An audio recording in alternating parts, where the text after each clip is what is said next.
The word prana, there is no equivalent word in English, but we can say it's the vital energy. That which we call as the life energy is prana. Prana has 10 different manifestations in the body. But for the sake of understanding, we'll bring it down to 5. These 5 are referred to as 5 vayus or panchavayus.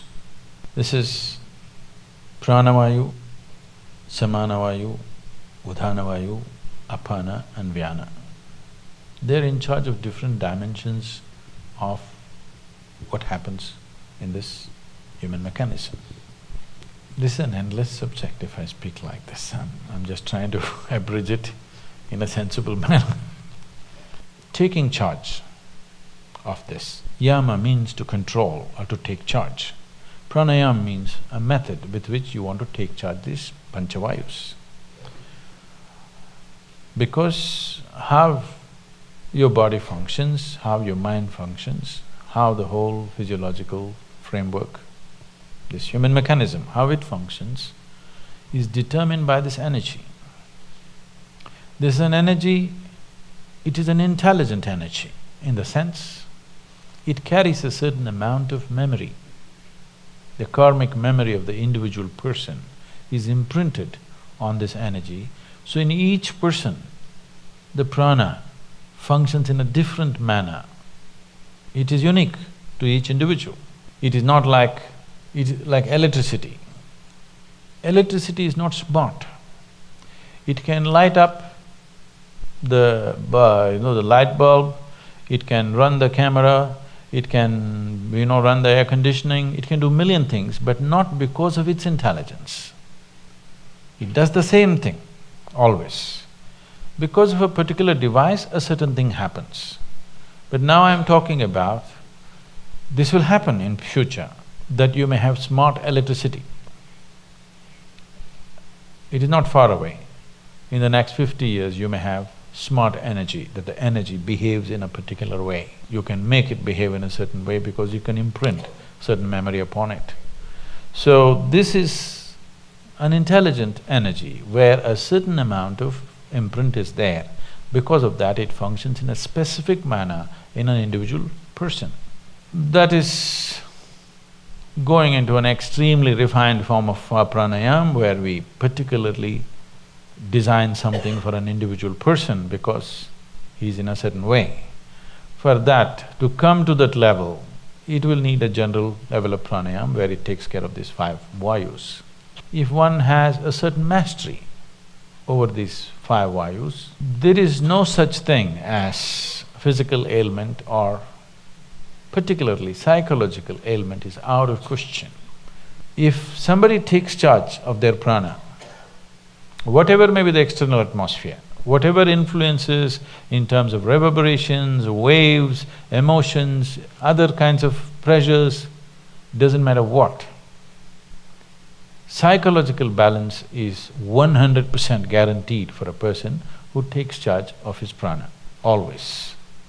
When I say balance, maybe most of you won't be medically considered imbalanced, but a whole lot of people are psychologically imbalanced. Suppose you have a hand. Suppose this hand simply pops up right now. It pokes into your eyes and it scratches you and beats you. If your hand starts doing this, there is a sickness, isn't it? At least your hand is sick. Let me not blame the whole person. At least your hand is sick for sure, isn't it? Well, this is what most people's minds are doing. Every day it scratches you from inside, makes you cry, make you bawl, make you worry. In so many varieties of suffering, it pokes your eyeballs out many times. Is it not doing? It is sick.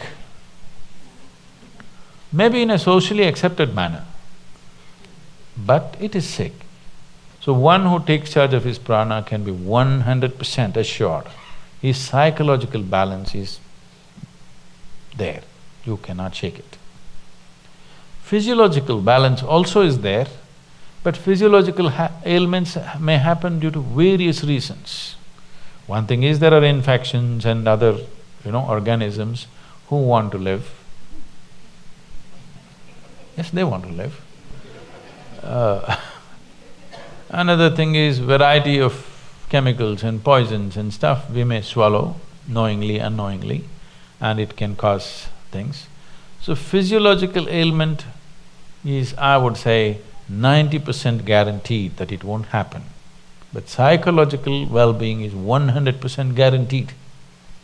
If you're psychologically in an extremely good place, 10% of physiological problems are not even a problem,